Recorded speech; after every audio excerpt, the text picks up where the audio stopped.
Alors pour dire les choses exactement comme elles étaient prévues, d'abord on s'est lancé dans l'opération vraiment sans aucun filet, en disant voilà notre projet, c'est de vous suivre pendant X temps, on ne savait même pas la durée.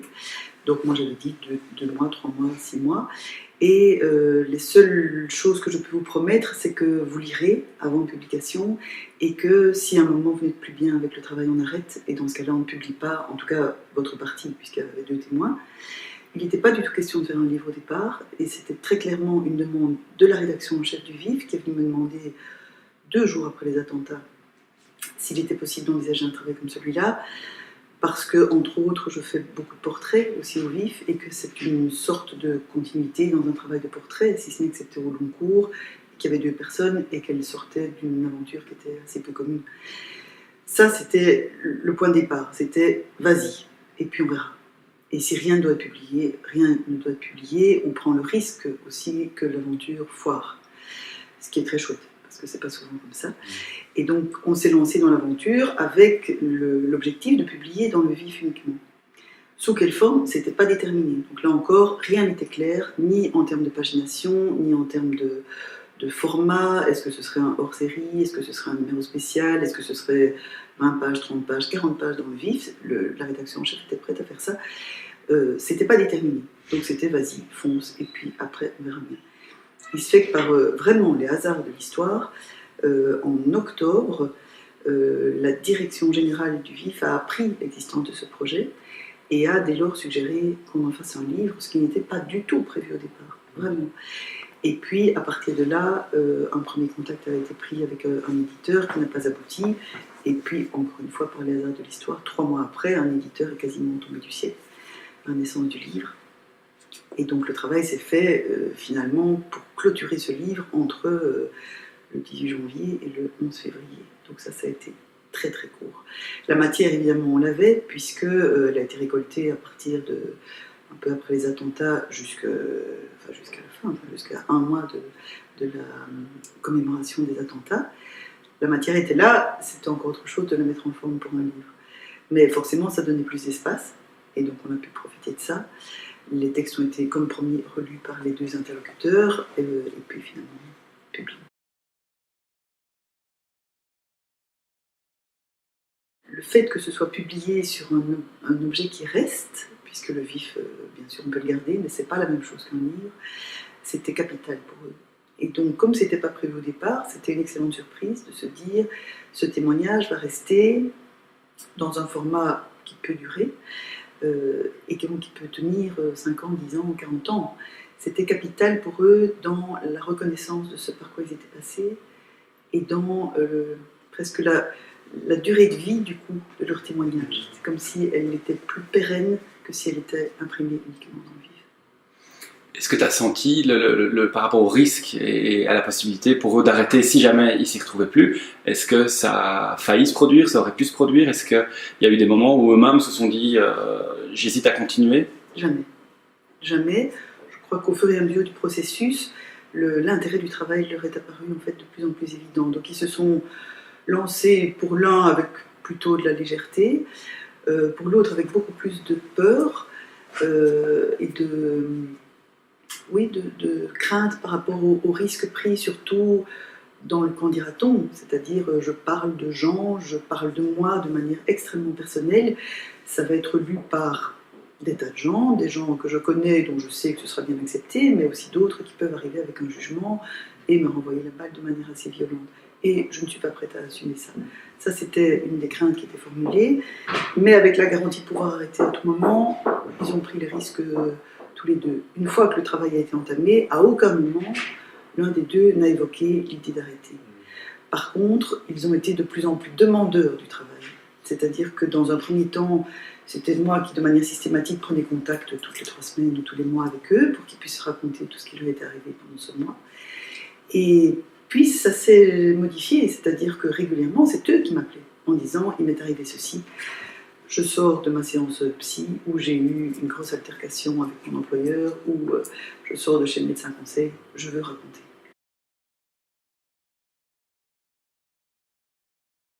Pas médecin, pas thérapeute, pas proche, donc un statut tout à fait particulier, confidente Oui, mais ils en avaient aussi autour d'eux. Donc, je veux dire, c'est des personnes qui étaient très bien entourées, de gens tout à fait bienveillants, forts à l'écoute et prêts à écouter beaucoup de choses de leur part, parce qu'il y a beaucoup de choses à entendre. Donc j'étais dans un statut, je crois, qui ne ressemblait à aucun autre. Mais en tout cas, à un moment, il s'est passé là, pour eux, un travail, un réel travail que je pense d'ordre thérapeutique, qui n'était pas mon objectif, mais par la force des choses, ça l'est devenu.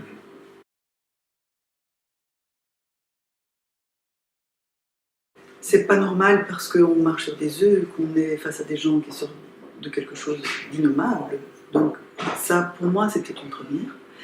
Donc on est encore plus dans l'attention, encore plus dans la délicatesse par rapport à l'autre. Pour Sandrine, je suis arrivée sans carnet, sans enregistreur, parce que justement elle était très craintive. Et donc on est allé boire un café et j'ai dit, ben, parlons-nous.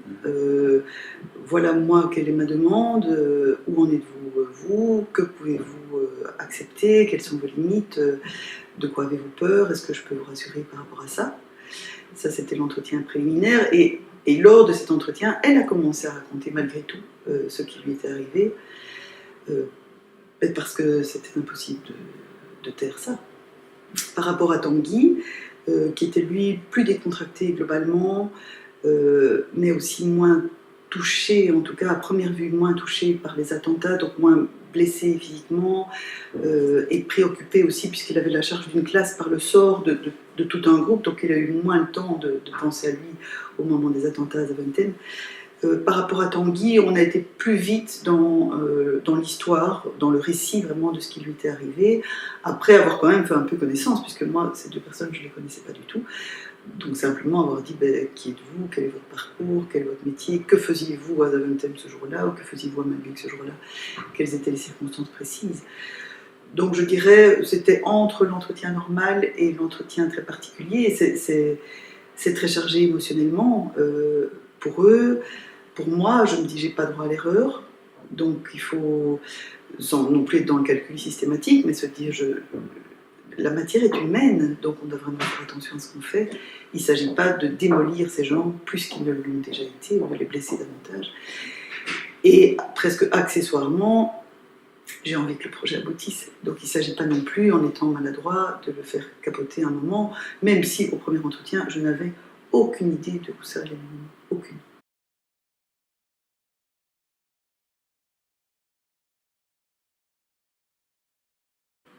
Donc pour eux, il y avait l'importance cruciale de laisser une trace.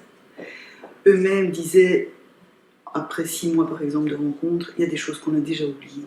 Et donc de les relire, on se dit, même si on oublie les 3/4, on sait que c'est consigné quelque part. Ils ont aussi demandé, en tout cas Sandrine a demandé à recevoir les enregistrements, en disant, je veux garder aussi une trace sonore de tout ce qui s'est échangé. Tanguy n'a pas formulé cette demande-là, je vais les lui donner, mais voilà, il en fera ce qu'il veut. Mais donc il y avait d'abord l'envie de laisser une trace, pour eux et pour le monde. Par contre, l'enjeu social ou sociétal ou politique, je crois qu'il n'était pas là de prime abord, mais il s'est imposé petit à petit, notamment dans tout ce travail sur qu'est-ce qu'être une victime, comment un État prend-il soin de ses victimes, et que fait-on de la haine si on en éprouve, ce qui n'était pas leur cas. Il y a eu un énorme temps consacré à ce questionnement, je n'éprouve pas de haine, est-ce que c'est normal ? On me culpabilise presque de ne pas en éprouver, mais moi je pense qu'un autre modèle de société est possible. Ça c'était en tout cas pour Sandrine. Pour Tanguy, on était dans un type de raisonnement différent, mais Tanguy en fait il a commencé, j'allais dire, son introspection vraiment plus tard. Donc il a été pendant tout un temps dans la conviction que tout allait bien, et c'est au fur et à mesure du temps qui passait qu'il s'est dit mais en fait c'est pas si simple. Et donc lui par rapport à Sandrine a eu un temps de décalage sur le travail plus thérapeutique qu'il pouvait entreprendre. Du coup le discours qu'il a tenu n'était pas tout à fait de la même nature que celui de Sandrine, ce en quoi il se complétait vraiment très très bien.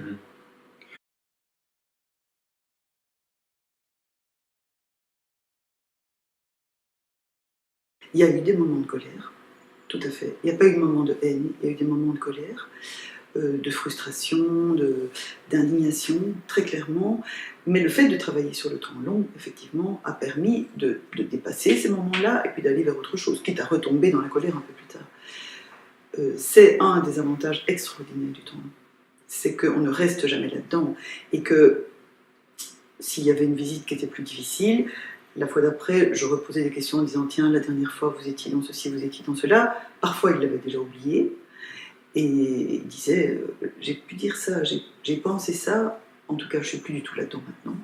Voilà comment ma réflexion a évolué depuis lors. » Ça, c'est une des merveilles du temps long. Pour ça, mais comme pour tout sujet, c'est-à-dire que forcément, même moi, entre mars 2016 et maintenant, je ne suis plus la même. Donc, bien sûr que les choses évoluent.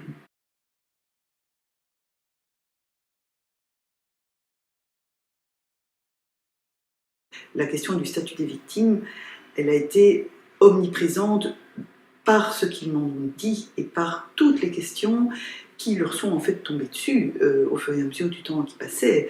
Est-ce que je suis une victime? Est-ce que quand on est guéri, on est encore une victime? Est-ce que quand on est un peu blessé et qu'on ne va pas, comme Tanguy, se faire soigner aux urgences, on n'est pas emmené en ambulance quelque part le 22 mars, est-ce qu'on est une victime? Est-ce que même quand on n'a rien, on est une victime? Est-ce que quand on est proche d'une victime, on est une victime? Ça a été un questionnement absolument permanent et beaucoup s'est joué autour de ça.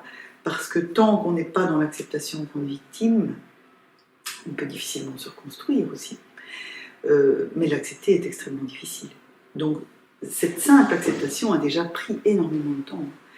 Après, au moment où on l'accepte et on le reconnaît, il faut porter ça. Et puis en le portant, après on avance. Tanguy qui va en février 2017, donc presque un an après les faits, se constituer partie civile, et qui sort du palais de justice en disant « voilà, je suis victime », et il s'effondre.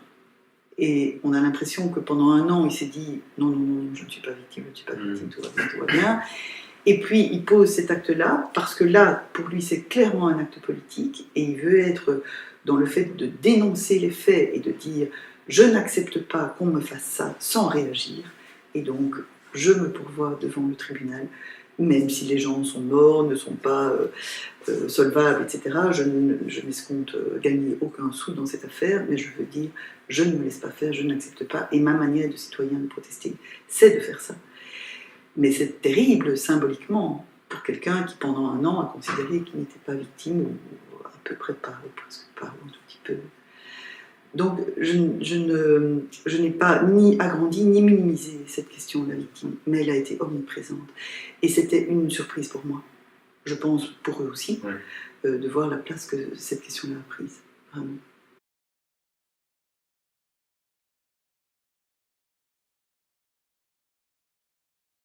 Ce que j'ai fait, moi, c'est retranscrire au fur et à mesure.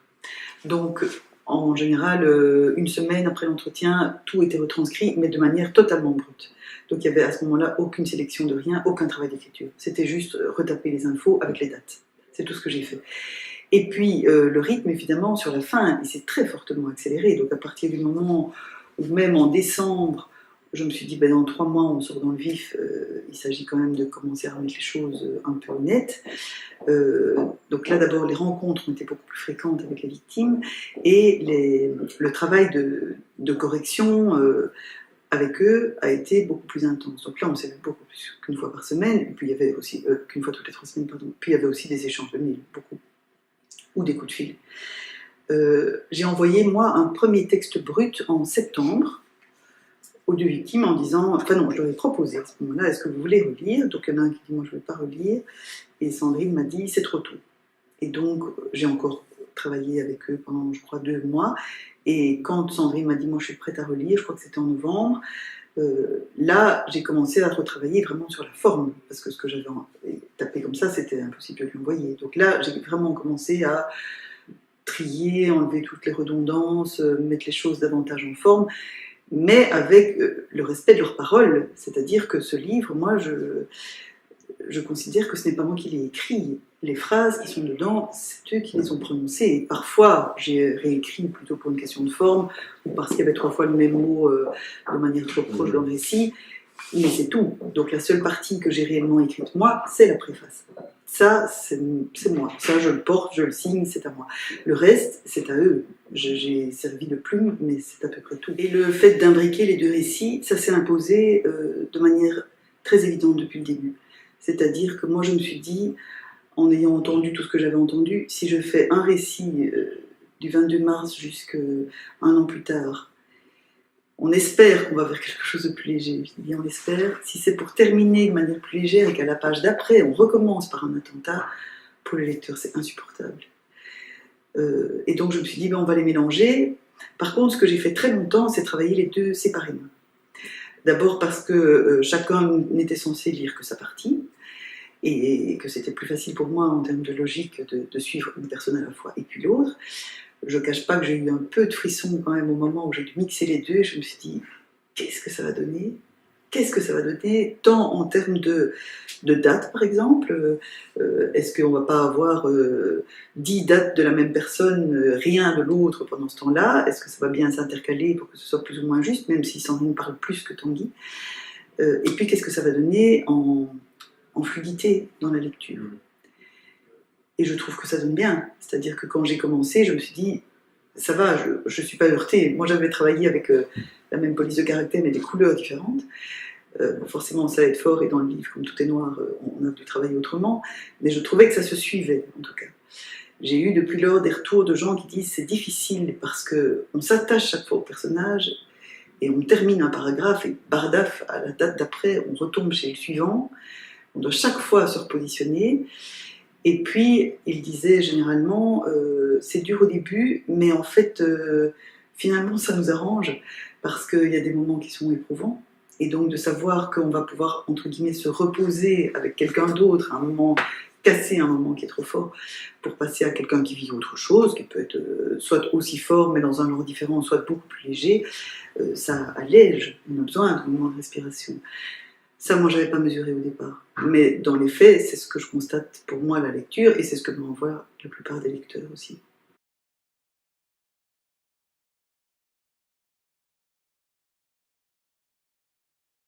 Le bouquin, il s'arrête au 21 février, et dans les papiers qu'on a publiés dans le Vif, on a été le plus loin possible. Donc, on a rajouté, après la clôture du 21 février, les événements importants qui s'étaient encore passés, jusqu'au 13 mars, un truc comme ça.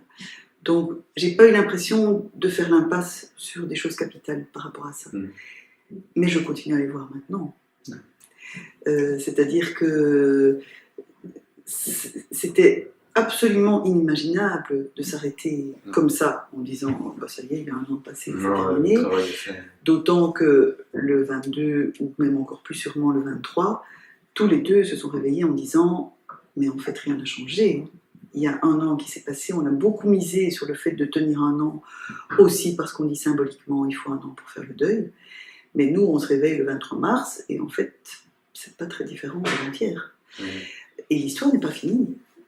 L'histoire n'est pas finie. Donc, on s'est revus en disant, qu'est-ce qu'on fait maintenant ? Est-ce qu'on continue quelque chose ? Quoi ? Comment ? Quels impératifs ? On ne va pas refaire la même chose. Mais en même temps, on ne peut pas s'arrêter maintenant. Eux, en tout cas, n'étaient pas du tout demandeurs de quelque chose de régulier. Imaginons donner de leurs nouvelles une fois par mois ou une fois tous les 2 mois sur 2 pages dans le Vif. Ils n'étaient pas du tout partants pour ça. Mais eux, en tout cas, étaient demandeurs que quelque chose, je pense, de ce travail de trace se poursuive. Je pense que humainement, il y a forcément des liens qui se sont noués. Moi, je n'ai pas imaginé une seule seconde dire je ne vous appelle plus, peu importe ce que vous devenez à partir de maintenant. Ça, c'est sur le plan personnel. Et même sur le plan journalistique, je ne trouve pas que ce soit moins intéressant maintenant qu'il y a 4 mois de continuer à les voir. Il se passe autre chose pour eux, mais il se passe des choses. Alors, je ne sais pas ce que cette matière va devenir, mais elle existe. Elle existe. Et je pense qu'elle va continuer à exister. En tout cas, je ne sais pas, quelques mois, la rédaction en chef du Vif est prête à dire si on les suit 10 ans, on les suit 10 ans. On n'a pas d'objectif. Mais si journalistiquement ça a du sens, si socialement ou politiquement ça a du sens, alors on continue. Maintenant, sous quelle forme, dans quel délai, tout ça, on ne sait pas. Mais ça continue, effectivement. Et moi, ça me va bien de continuer. C'est-à-dire que, tant sur le plan personnel qu'éthique et journalistique, il était inconcevable que ça s'arrête. Absolument inconcevable. Mais ça dépendait d'eux.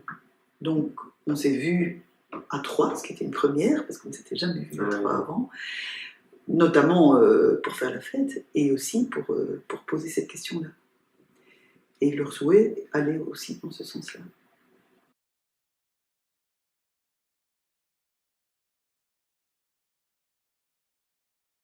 C'est une question qui ne s'est pas posée pendant très très longtemps. Je pense qu'elle a dû se poser en février 2017, pour la première fois. Tout à la fin. Tout à la fin. Et elle s'est posée quand Tanguy m'a dit « Comment vas-tu ?» C'est une question qui n'avait jamais été posée pendant toute l'année qui précédait, et c'était tout à fait normal. On est effectivement passé du vouvoiement au tutoiement en cours d'année. Ça, pour moi, c'était pas problématique du tout. C'était assez inévitable et pas de problème par rapport à ça. Par contre, quand on me demande comment je vais, je me dis dans quoi est-on ? C'est à ta vie qu'on s'adresse cette fois. Oui. Et là, moi, je me suis interrogée en disant qu'est-ce que je dois répondre par rapport à ça ? D'autant que c'était comment vas-tu, pas par rapport au livre, c'était comment vas-tu toi vraiment. Et là, je me suis dit, comment je vais faire pour garder la distance ? Il faut, et il y a une proximité, et c'est aussi la condition de la confiance et de la confidence. Mais néanmoins, je crois qu'il doit rester quelque chose de la stricte séparation. Oui. Donc je peux répondre comment je vais, mais je ne vais pas raconter ma vie.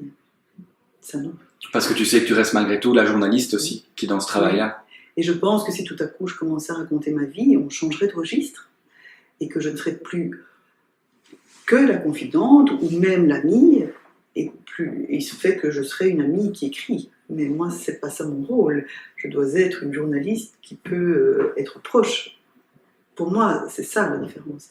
Donc mon statut premier, et je ne galvaude en rien l'amitié que j'ai pour eux en disant ça, c'est d'être journaliste. Et c'est la condition de la poursuite du travail. Et je pense qu'en ça s'apparente à la réserve que garde effectivement un thérapeute, qui peut voir toutes les semaines, pendant 5 ans, le même patient, avoir énormément d'affection pour lui ou pour elle, mais qui doit rester thérapeute avant d'être dans l'amitié. Mais c'était intéressant que cette question se pose. Elle a en fait surgi de manière curieuse au moment où on s'est vu à 4 avec Thomas Dansembourg, qui a signé la postface du livre, et Thomas les a interrogés à un moment.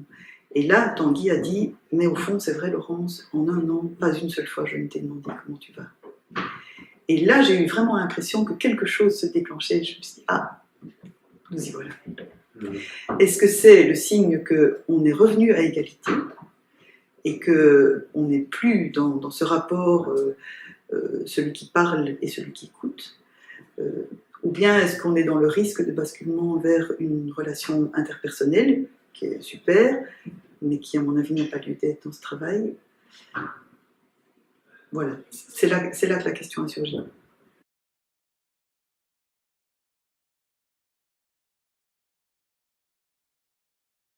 C'était justement ce côté qui est un peu difficile, de se mettre en retrait de l'écriture par rapport à 2 autres personnes qui prennent la parole et dont on sert pour lesquelles on sert de plume. Quand j'ai écrit la préface, je me suis dit, en fait, ce travail d'écriture-là m'a manqué. C'est-à-dire que moi, j'ai écrit 4 pages, que j'ai inventé, que j'ai vraiment sorti de moi. Il y a 4 pages dans l'ensemble du livre, ce qui n'est évidemment pas beaucoup. Et je me suis demandé si quelque chose, du coup, si j'aurais pu imaginer une autre forme de travail qui me permette de m'impliquer plus, moi, au niveau de l'écriture.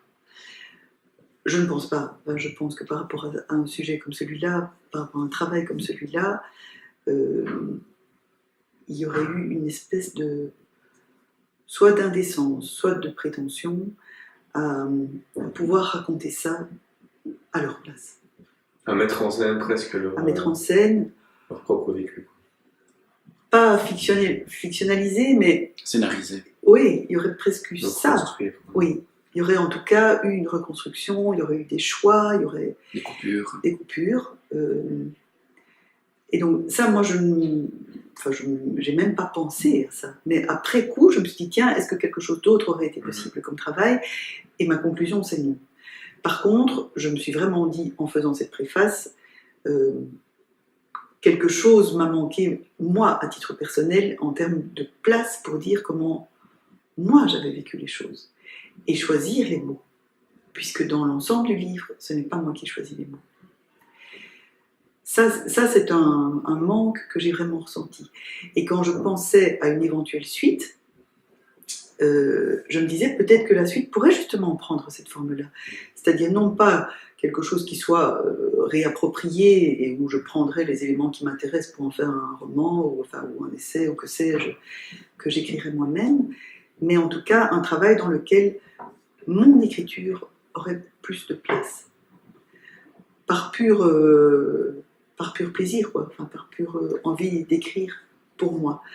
Et il y a eu par rapport à ça une anecdote, mais je trouvais qu'elle était extrêmement parlante, puisque l'ensemble du récit, il a été soumis à la lecture des deux témoins, et puis je leur ai dit, je ferai une préface. Ils m'ont dit, est-ce qu'on peut la lire? Alors j'ai dit non. Je dis, la préface, elle est à moi, et vous la lirez dans le livre. Je savais qu'a priori, elle ne les heurterait pas, et que peut-être ils s'y retrouveraient, et qu'ils l'apprécieraient, mais je me suis dit, non, ça c'est vraiment ma partie, c'est une toute petite partie, mais ce droit de relecture, vous ne l'avez pas par rapport à ce texte-là. Et quand on a évoqué une éventuelle suite à ce travail, et que j'ai dit, mais en fait, ça pourrait être une suite qui soit en jeu, et le jeu, ce serait moi, cette fois-ci. Moi qui vous raconte. Et une des questions a été, mais alors, est-ce qu'on va pouvoir relire? Et j'ai dit en riant, ah non, non, bien sûr que non. C'était en riant et on était vraiment dans des hypothèses de travail. Mais je trouve que c'est des questions fondamentales, ça. Oui. Parce que c'est vraiment la part... Oui, c'est ça. C'est la part d'un autre dans des récits propres. Donc même si je ne change rien à ce qu'il raconte, même si je n'ajoute aucun élément de fiction, etc., c'est quand même à un moment, moi, qui m'approprie leur histoire. On peut dire que dans toute interview, on s'efface, puisqu'a priori, on jette des questions et puis on retranscrit des réponses dans lesquelles on n'intervient pas, si ce n'est pour la forme. Mais s'effacer à ce point, oui. Oui, c'est la première fois. Et vraiment, c'est admirable, hein, c'est un sacré exercice, mais c'est admirable. Je me suis juste dit, moi, en termes d'accomplissement, de plénitude personnelle, je me suis pleinement accomplie dans cette préface, et dans le reste, tout à fait, mais d'une manière différente, et sans la part de l'écriture. Et j'allais dire, c'est au moment où j'ai écrit la préface que je me suis dit, mais qu'est-ce que ça m'a manqué? Et la préface, je l'ai faite la dernière semaine, tout à la fin. Je ne m'étais pas rendu compte à ce point-là, parce qu'en suivant le récit, qui est non plus pas n'importe lequel, hein, on est tellement dedans, on ne se pose pas cette question tiens, et ma place, tiens, là j'aurais bien mis tel mot, on n'est pas là-dedans. Et puis on a un contrat avec eux, hein, qui est vraiment celui de respecter leurs paroles. Il y a eu, je fais juste une parenthèse, mais par rapport au contenu dans le récit, il y a eu un passage ou l'autre où l'un des deux témoins disait « ça, je voudrais qu'on l'enlève ». Et là, moi je suis intervenue en disant « ça doit rester ». C'est vrai, vous l'avez vécu, ça fait partie intrinsèque de votre parcours. Peut-être que c'est lourd à dire ou que certains vont se sentir montrés du doigt dans ce passage si jamais un jour ils le lisent. Mais pas d'autocensure par rapport à ça. Donc parfois on a dû discuter vraiment absolument cordialement Et donc parfois changer un mot pour être un tout petit peu moins blessant par rapport à une personne en particulier. Mais il y a des extraits vraiment où moi je disais ça, on ne peut pas enlever. On ne peut pas enlever ça. Par exemple, le bilan psychiatrique qu'à un moment Sandrine doit passer à la fin du livre, où c'est hallucinant, la batterie de tests qu'on lui fait passer. On la prend pour une gamine de 8 ans qui passerait un test du PMS, elle est reçue comme un chien, ballottée d'un médecin à l'autre, de gens qui lui reposent 100 fois la même question par rapport au 22 mars. On doit dire ça. Et elle me disait, bon ben voilà, tant pis, on n'est pas obligé d'en parler. Et là, par exemple, on l'a maintenu. On a changé l'un ou l'autre mot qu'elle a un peu adouci, mais le passage en entier est resté. Et pour moi, ça, c'était capital, par exemple. Et par rapport à ça, moi, je ne voulais pas céder. Bon, maintenant, si c'était non, comme c'est tu avais le dernier mot. Mais en expliquant que journalistiquement, et dans le récit, ça avait du sens de laisser ce passage-là, alors finalement, on s'est passé.